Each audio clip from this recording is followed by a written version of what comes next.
Hi hello, स्वागत आहे तुमचं एका नवीन व्हिडिओमध्ये. तर आमचा हा व्हिडिओ छान असा आमच्या रॉकीपासून चालू झाला आहे. तर रॉकी आमचा सगळ्यांचा फेवरेट आहे.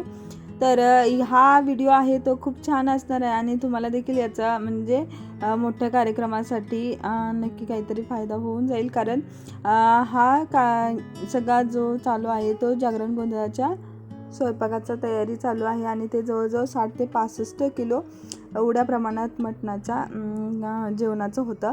तर त्यासाठीच इथं सगळ्या मावशी आहेत, त्यांची तयारी चालू होती. तर इकडं त्यांचं कांदा, टोमॅटो, मिरची, कोथिंबीर वगैरे सगळं चिरून ठेवायचं चालू होतं.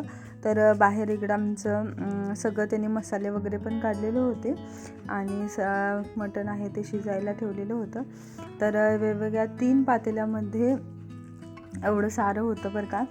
पण त्यांनी खूप छान पद्धतीनं भाज्या वगैरे बनवलेल्या होत्या. कारण जेवण करणारे सगळे म्हटले की भाज्या खूप छान झालेल्या आहेत. तर इकडं वेगवेगळ्या 3 पातेल्यांमध्ये इकडं त्यांनी शिजायला ठेवलेलं होतं. तर याच्यासाठी प्रसाद वगैरे काय काय काढायचं असतं ते सगळं त्यांनी व्यवस्थित अगदी छान पद्धतीने केलेलं होतं. आणि गावाकडं गॅस वगैरेची काही गरज नसते, कारण तिकडं लाकडं जळण भरपूर प्रमाणात भेटतं, त्यामुळे तेवढं काही टेन्शन नव्हतं. नाहीतर आता गॅसचा एवढा प्रॉब्लेम चालू आहे की पण स्वयंपाकासाठी निवांत होतं. तर इकडं त्यांची सगळी सकाळपासून तयारी चालू होती. तर त्यांना थोडीफार सावली पण वरती केली होती स्वयंपाकासाठी. त्यानंतर आता त्यांचा इकडं सगळा मसाला आहे तो चालू होता बनवायचा.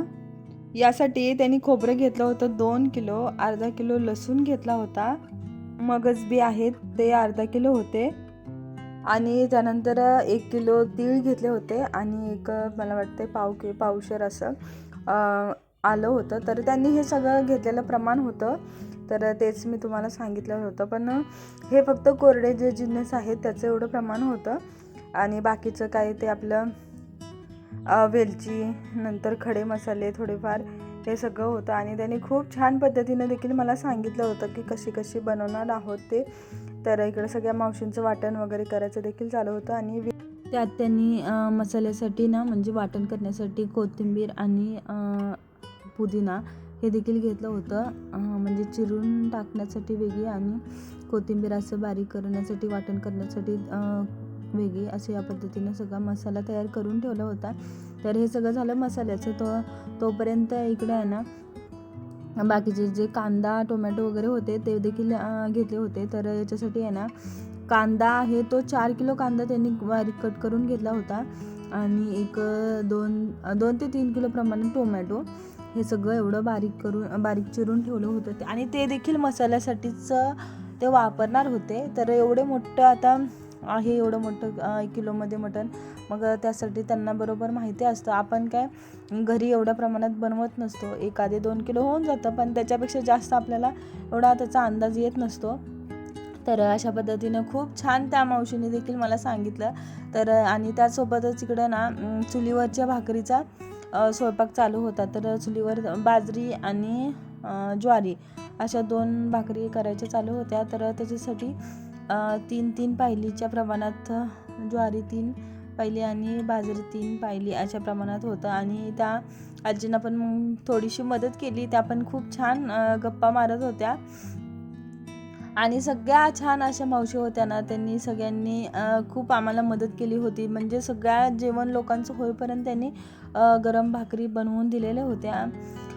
तर खरंच त्यांना पण खूप थँक्यू, कारण त्यांच्यामुळेच खरं लोक खूप पोटभर जेवण केलं लोकांचं म्हणजे कार्यक्रमाला हेच असतं ना की बाबा कार्यक्रम तर होतोच, पण त्यासोबत जर पोटभर लोकांनी जेवण केलं तर कार्यक्रम सार्थक झाल्याचं किंवा चांगला झाल्याचं होऊन जातं.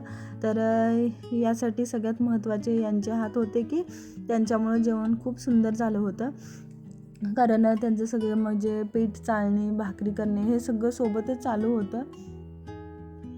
तोपर्यंत आमच्या बहिणींच्या इकडं मसाला म्हणजे तीळ वगैरे भाजून घ्यायची तयारी चालू होती. आणि या आज्या आहेत ना, तर त्या जे भाकरी भाजायला आत्ता बसल्या होत्या ते संध्याकाळपर्यंत, रात्रीपर्यंत सगळ्यांचे जेवण होईपर्यंत त्या भाकरी भाजायला बसल्या होत्या बरं का. तर इथं मी आता अजून कार्यक्रमाला वगैरे वेळ होता, तोपर्यंत मी म्हटलं थोडंसं त्यांना मदत करायला बसावी. पण चुलीचा धूर इतका लागत होता पण थोडा वेळच बसले, पण त्या पण आजी छान सगळ्या बोलायला वगैरे होतात. तोपर्यंत इकडं बाहेर सगळ्या जेवणाची तयारी म्हणजे भाजी बनवायची तयारी चालू होती. तर इकडं तेलामध्ये त्यांनी आलं लसूण पेस्ट, कांदा पेस्ट आणि मगज बी आणि तीळ हे सगळं एकत्र भाजायला म्हणजे तेलात भाजायला टाकलं होतं. आणि हे सगळं भाजून झाल्यानंतर त्यांनी अर्धा किलो प्रमाणात लाल तिखट त्याच्यामध्ये टाकून दिलं.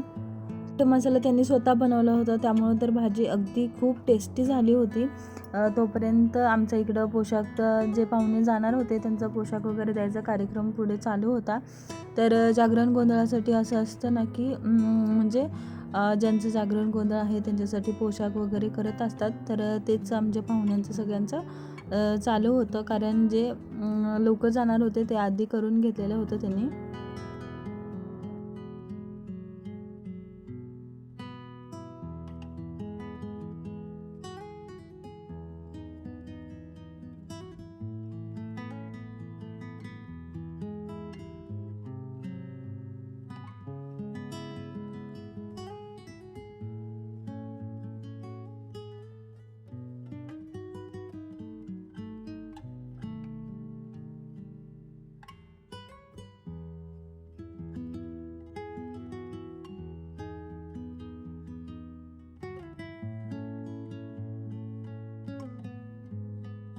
तर फायनली अजून भाजी होत होती. तर मग त्यातून मी थोडासा व्हिडिओ घेऊन आली आणि त्याच्या पुढं काही व्हिडिओ मला घेता आला नाही, कारण माझं आवरायचं काम चालू होतं म्हटलं. आणि माझी खूप हौस होती की असं हे नऊवारी साडी, लग्नामध्ये हौस होती की मला नऊवारी साडी, किंवा त्यावेळेला असं ट्रेंड वगैरे नव्हता, त्यामुळे मग हौस होती. तर म्हटलं एकदा नऊवारी साडी आणि त्याच्यावरती छान असा लूक करावा. आणि त्याच्यासाठीच मग ह्या ताई आहेत, तर त्यांनी खूप छान मेकअप केला होता. तर त्यांचं इथं बेसपासून सगळं चालू होतं. तर सगळ्यात आधी मी तयार व्हायला घेतली होती आणि नंतर मग माझ्या जाऊबाईंनी तयारी करायला सुरुवात केली. तर माझं मेकअप वगैरे मग त्यांनी केला आणि हेअरस्टाईल वगैरे बाकी होती.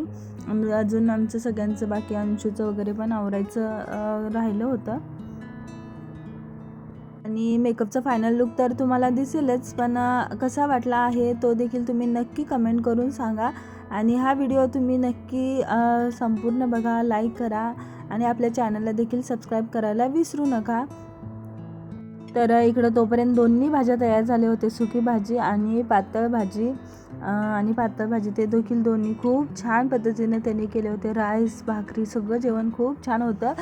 तर त्यांनी एक 60-65 किलोमध्ये एवढं सगळं असं छान बनवलं होतं अंदाज.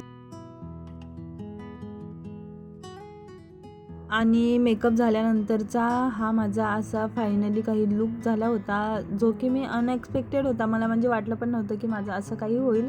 आणि पहिल्यांदाच हा असा मी मराठमोळा लूक केला होता. तर लग्नामध्ये मला वाटतं मी काहीतरी साऊथ इंडियन मध्ये केलेला होता. तर याची खूप इच्छा होती, तर ती माझ्या आव्हानमुळे आणि घरच्यांमुळे ती देखील पूर्ण झाली.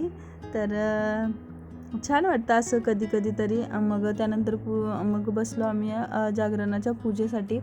तर इकडं सगळे गोंधळी हे आले होते आणि तिथं पहिल्यांदा आपल्याला पूजा करून घ्यावी लागते त्यांच्या सगळ्या ह्याची, देवाची. हे कार्यक्रमाला देखील ना खूप छान आणि प्रसन्न वाटतं बरं का. मस्त आम्ही, आणि त्यात आमचा सकाळपासून उपवास होता. म्हणजे जोपर्यंत हे सगळ्यांचं जेवण वगैरे होत नाही तोपर्यंत आपल्याला जेवण करता येत नाही आम्हाला. मग त्यामुळे उपवास होता सकाळी. तर इकडं आमची तीच पूजा वगैरे चालली होती.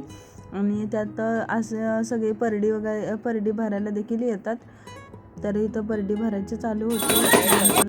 हा जागरण गोंधळाचा कार्यक्रम लग्न झाल्यानंतर पण लगेच करत असतात, पण आम्हाला थोडंसं एकत्र आमचं घ्यायचं होतं, त्यामुळं लेट झाला होता.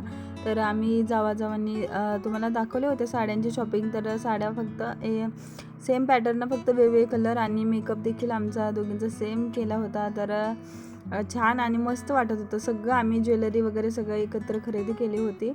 आणि दोघा भावांचे आपले कुर्त्यांचे कॉम्बिनेशन पण त्यामध्ये एकत्रच होते, फक्त कलर वेगवेगळ्यामध्ये होते. तर इकडं आमची पूजा वगैरे झाली. त्यानंतर मग लोकांची जेवणाची पंगत पडली, कारण दुपारपासून पाहुणे हे सगळे आलेले होते. तर सगळ्यांचं जेवण वगैरे झालं आणि इथं मग आता काय आपल्या घरचाच कार्यक्रम म्हटल्यानंतर मग जेवण वाढण्यासाठी मी देखील होती. तर सगळ्यांनी आमच्या घरच्यांनी वगैरे झालं सगळ्या पाहुण्यांचं वगैरे. आता मग इथं जागरणाची तयारी सगळी चालू झालेली होती. तर इकडं पूजा मांडलेली होते. तर थोडंसं घराच्या बाहेर पूजा मांडलेली होती कारण तिथं स्टेज वगैरे केला होता. गोंधळाचा जागरणाचा कार्यक्रम होता. तर मग इथं नमस्कार वगैरे करून मग इथून पुढं सुरुवात झाली खरे कार्यक्रमाला. आणि हा असतो ते रात्री 3 ते 4 वाजेपर्यंत चालत असणारा कार्यक्रम असतो. तर इथं आमचं मग म्हटलं व्हिडिओ घ्यायचं चालू होतं. तर थोडंफार कारण व्हिडिओसाठी एवढा काही वेळच मिळाला नव्हता. पण कार्यक्रम तुम्हाला कसा वाटला ते देखील तुम्ही नक्की कमेंट करून सांगा. मग इथं आपल्याला तेल जे ड्युटी असते त्याला तेल टाकण्यासाठी इथं सगळ्या जोडप्यांनी टाकायचं असतं. तर इथं आम्ही मग आता कार्यक्रमाला सुरुवात झाली. अजून जेवण करायचं बाकी होतं त्यामुळं पहिले एक थोडा वेळ कार्यक्रमाला सुरुवात केली, एक अर्ध्या पाऊण तासाने. नंतर मग आम्ही जेवण केलं. तोपर्यंत जेवण नाही काही नाही असं झालेलं होतं. पण कार्यक्रम खूप छान झाला. आणि तुम्हाला हा कार्यक्रम आवडला का ते देखील मला कमेंट करून सांगा. आणि तुमच्या तिकडे जागरण गोंधळाचा कार्यक्रम कसा होतो ते देखील मला कमेंट करून सांगाल.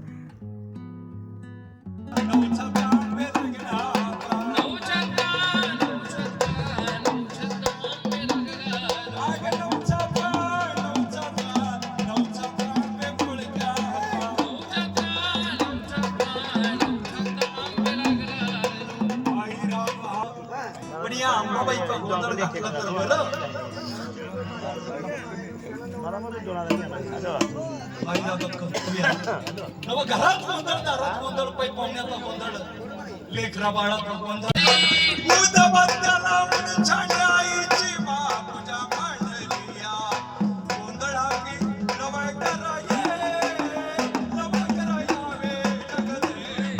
त्यानंतर मग सगळा कार्यक्रम वगैरे झाला आणि त्याच्यानंतर चालू झाला तो खरा जागरणाचा गोंधळ. तर रात्री हा कार्यक्रम जवळजवळ 4 वाजेपर्यंत चालू होता. तर 4 वाजेपर्यंत त्यांनी खूप छान कार्यक्रम केला. अगदी म्हणजे सगळी देवांची गाणी हे केला. असा कार्यक्रम मी पहिल्यांदा बघितला बरं का. मी याच्या आधी कोणत्या जागरण गोंधळाचा कार्यक्रम बघितला नव्हता. तर हा व्हिडिओ कसा वाटला ते कमेंट करून सांगा. आणि मग शेवटी आई, माझी मावशी आणि आजी सगळे आल्या होत्या. तर त्यांच्यासोबत एक छोटासा व्हिडिओ घेतला. बाय.